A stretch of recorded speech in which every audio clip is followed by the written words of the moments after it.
I don't know what it was about Halloween that always felt charged in our town, like the air had this thickness to it. Every year, without fail, the elders would gather us all on the square, their voices carrying stern warnings, even to the youngest kids. "Stay out of the forest," they'd say, "especially tonight." They said it was tradition, some old, strange custom passed down through generations that nobody questioned, until tonight. It started with Sarah, of course. "Guys, come on. They're just stories to keep us from exploring," she said, her eyes gleaming with excitement.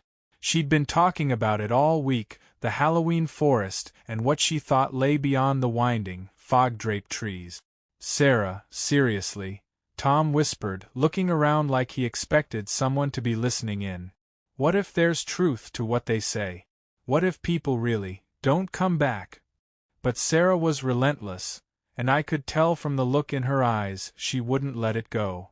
The next thing I knew, our little group, me, Sarah, Tom, and Mike, was sneaking through the town's quiet streets, making our way to the edge of the forest, just as the last of the streetlights dimmed. It was pitch dark when we finally reached the first line of trees. The ground beneath us was cold, damp, almost soft, and as soon as we stepped past the forest line, a suffocating quiet settled around us, pressing down like a heavy, invisible blanket. "What was that?" Mike whispered, his voice barely audible. We all heard it, something shifting, somewhere deeper in the darkness. Branches snapping, the unmistakable sound of something moving, but not with any kind of urgency, almost waiting. I told myself it was just the wind, maybe a raccoon or a deer. But the deeper we moved into the forest, the stranger everything became. Shadows seemed to writhe and shift, twisting themselves into shapes I couldn't quite make out. Every tree felt like it was watching us, and the silence. It was unnatural. Then, something glinted in the dark, catching the beam of Sarah's flashlight. A necklace, half buried in the earth, with a charm shaped like a crescent moon. Mike bent to pick it up, and the second he touched it, the air went cold, so cold we could see our breath hanging in front of us. "What the?" he muttered, clutching the charm tightly, his hand visibly trembling. The temperature kept dropping, and the shadows around us grew thicker, pressing in closer until it felt like we were walking through syrup instead of air. The night's silence became almost deafening, broken only by our quick, nervous breaths and the sound of Mike's chattering teeth. "Maybe we should turn back." Tom's voice wavered, his usual bravado flickering out as he looked over his shoulder. But Sarah, gripping her flashlight, just smirked. "Look at you guys," she teased, though even she couldn't hide the slight quiver in her voice. "It's just a bunch of trees and a creepy necklace. Come on, let's keep going. We're probably just spooking ourselves." But as we moved forward, each step seemed to pull us deeper into something far older and darker than we'd ever imagined. The forest floor was now littered with things that shouldn't be there. A child's doll with one eye missing, a rusted locket, a pair of shoes caked in dried mud. Each item seemed more out of place than the last, as if they'd been left behind in a hurry, or abandoned. And then, we found the clearing. It was round and eerily perfect, like the trees themselves had leaned back to make room for it. In the center stood a massive, ancient-looking stone slab, its surface worn and darkened by countless years of exposure to the elements.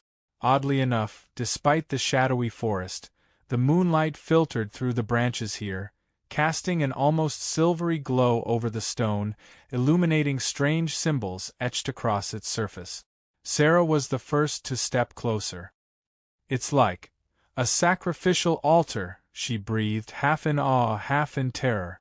She ran her fingers over the symbols, tracing their twisted lines with her fingertip. "Maybe this is just some historical artifact." But as soon as she touched it, a low hum filled the clearing, a deep vibration that thrummed beneath our feet and rattled our bones. The symbols began to pulse with a faint, sickly green light, as if they were awakening from some deep, ancient slumber. The hum grew louder, filling our ears until it became a roar. "Sarah, step back." I shouted, grabbing her arm, but she was frozen, staring at the stone with wide, terrified eyes. Then we heard it, a whisper, faint and chilling, carried on the wind. "One must stay." What was that? Mike hissed, his face pale as he looked around. "Did you guys hear that?" The whisper grew louder, repeating the words over and over, and somehow, they seemed to slither into our minds, planting thoughts we didn't want, fears we'd buried deep. Shadows began to take shape around us, figures with elongated limbs and hollow eyes, creeping closer, circling us. One must stay, or the town will pay. The realization hit us all at once. The elders weren't just telling stories. This was the sacrifice. Every year, someone had to be given to the forest. And this year, it wanted one of us. The whispers wrapped around us, each syllable crawling under my skin like ice water, leaving a burning, suffocating dread in its wake. The shadows, those twisted, unnatural shapes, were closing in, no longer just drifting at the edge of the clearing, they were watching us. Hollow eyes and dark forms that barely seemed solid, yet moved with intent. "Guys!" Mike's voice was barely a whisper. He backed up slowly, his eyes darting around, desperate for any way out. "We need to get out of here. Now." But Sarah, still gripping the necklace and staring at the glowing symbols, seemed transfixed, like she was caught in a trance. Her face was pale, her breathing shallow. She didn't look at us when she finally spoke. "They were right," she murmured, her voice hollow and strangely distant. "They've been giving someone to the forest every year. Every Halloween. A sacrifice." She shivered and, with a strangled gasp, dropped the necklace, her eyes darting around in realization. "We're that sacrifice tonight." A sickening stillness settled over the clearing, the kind that made every hair on the back of my neck stand up. And then, crack, we whipped around.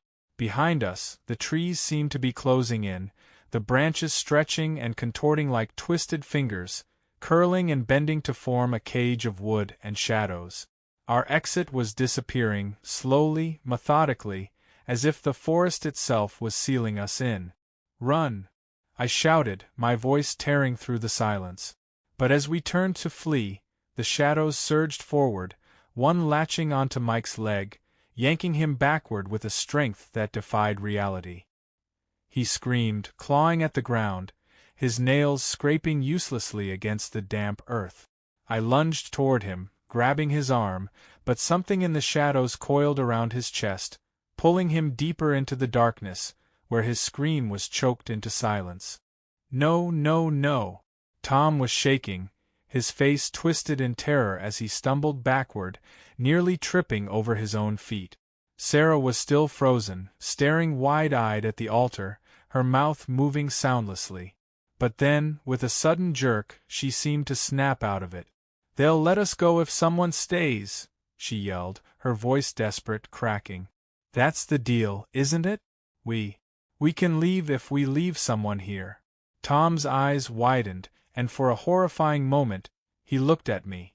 It was just a split second, a flicker of thought, of sheer panic, of a terrible, selfish instinct to survive.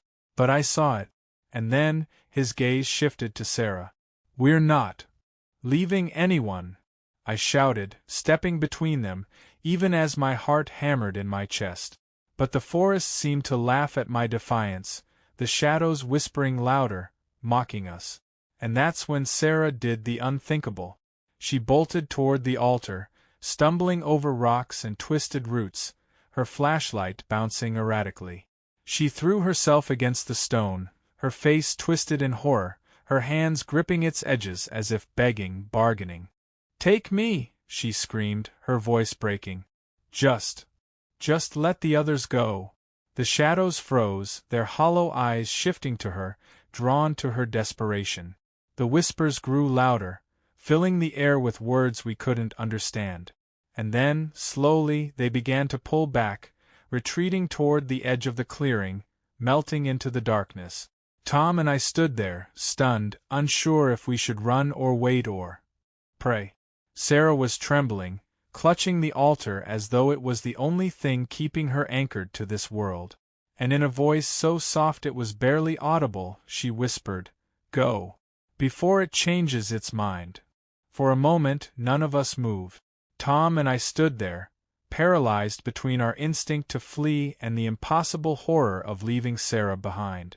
She was still gripping the altar, her face pale and terrified, her eyes darting around as if expecting the shadows to surge forward any second. But then, she looked at me, her eyes hard and determined. "If you stay, it'll take us all."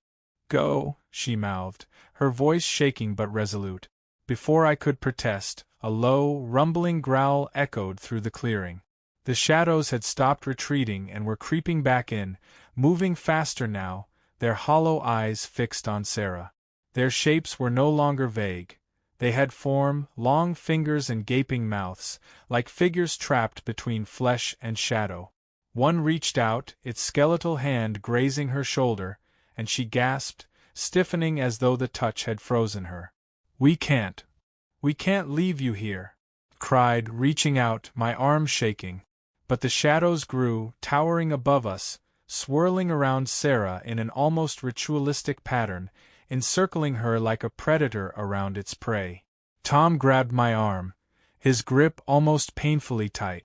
"We have to go," he whispered, his voice trembling. "If we don't, we'll end up like her."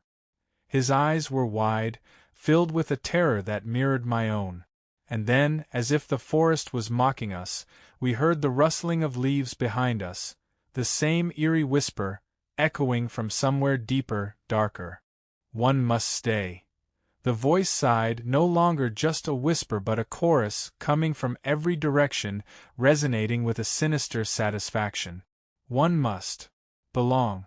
Sarah's eyes met mine, and in that instant I saw the last spark of her courage, a bravery I couldn't fathom.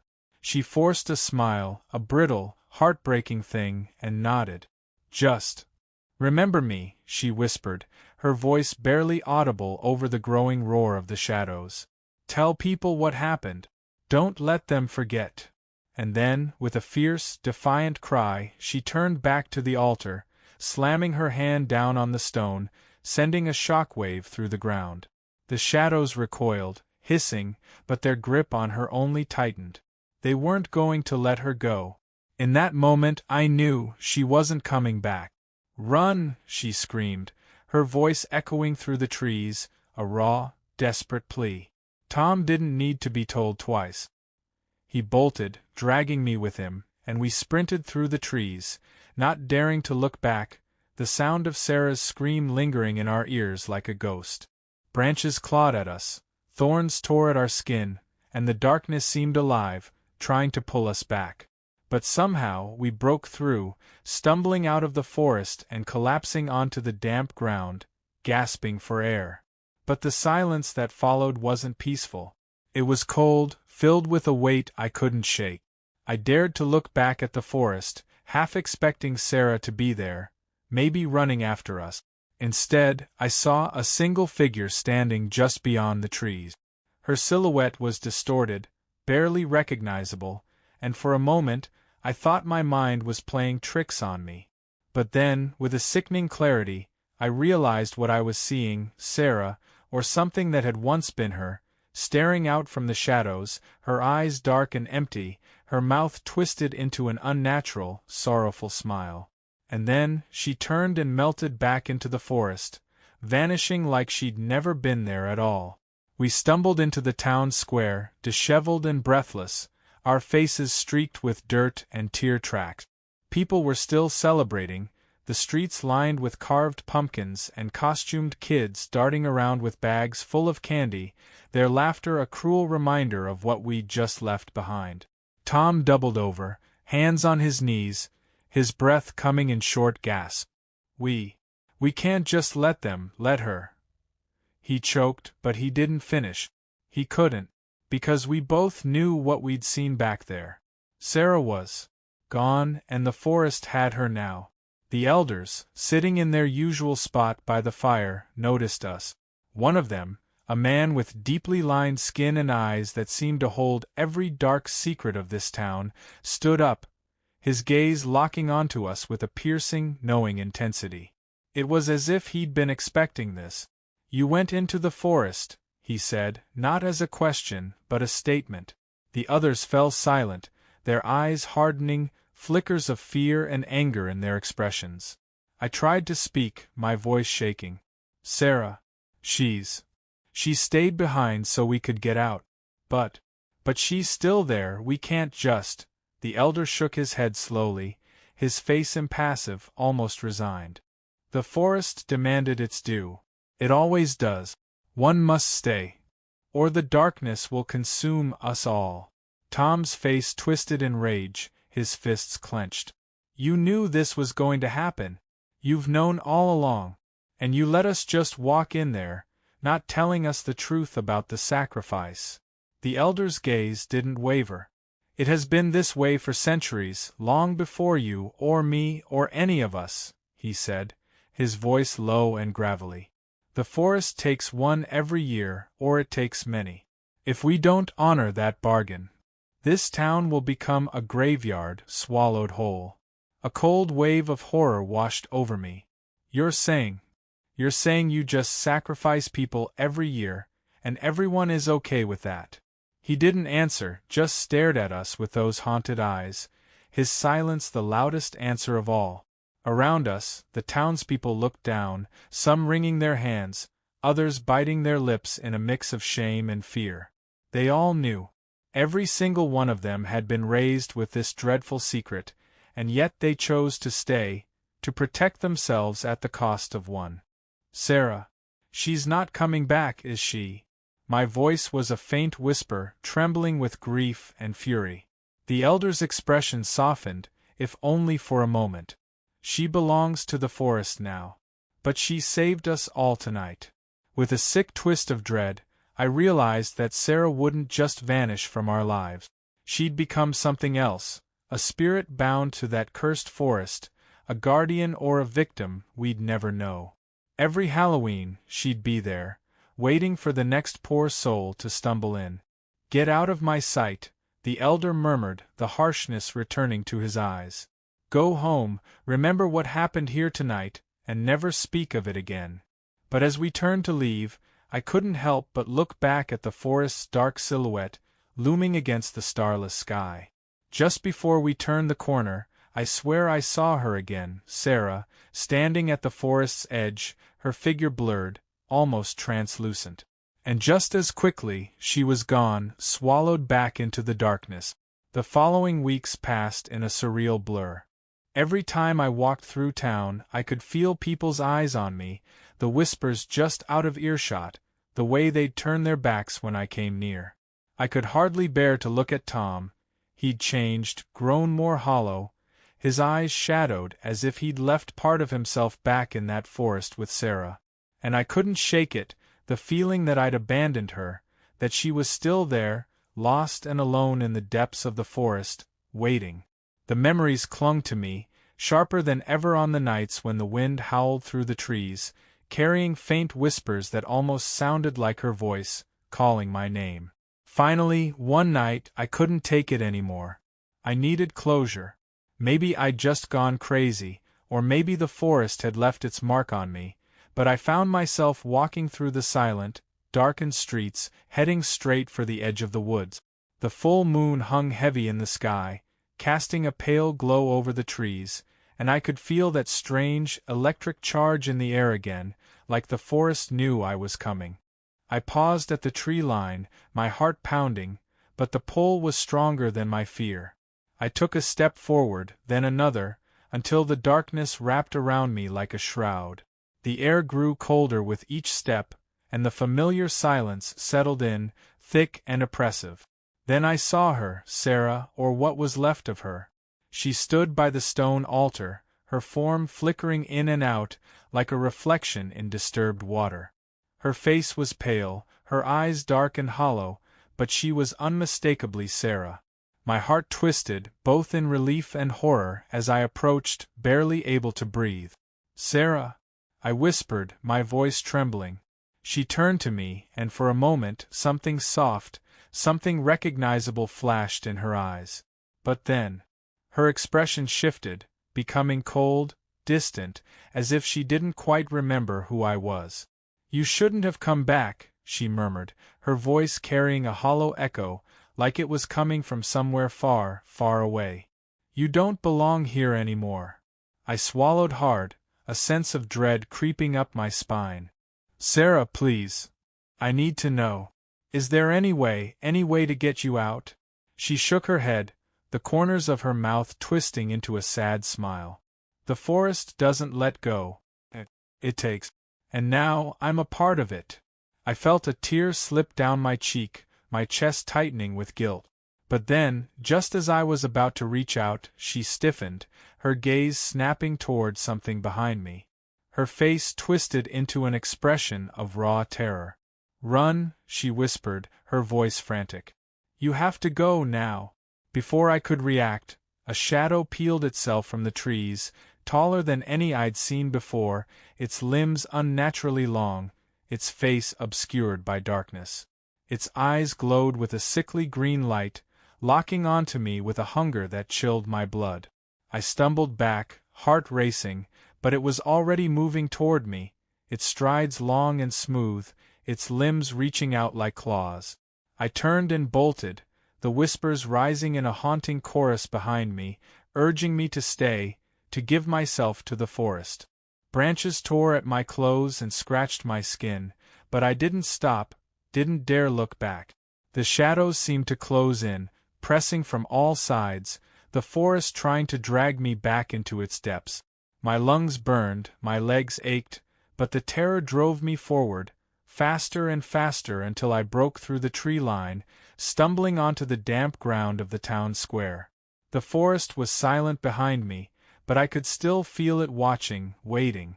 The elders were there, standing just beyond the shadows, their faces ashen as they stared at me. One of them, the same elder who had dismissed us before, stepped forward, his gaze filled with both pity and resignation. "You went back, didn't you?" he whispered, his voice barely audible. I nodded, feeling the weight of everything I'd seen pressing down on me. The elder's face darkened, his eyes glistening with something close to fear. "You've brought it back with you," he said, his voice laced with dread. "The forest. It doesn't like to be denied. Now it will take.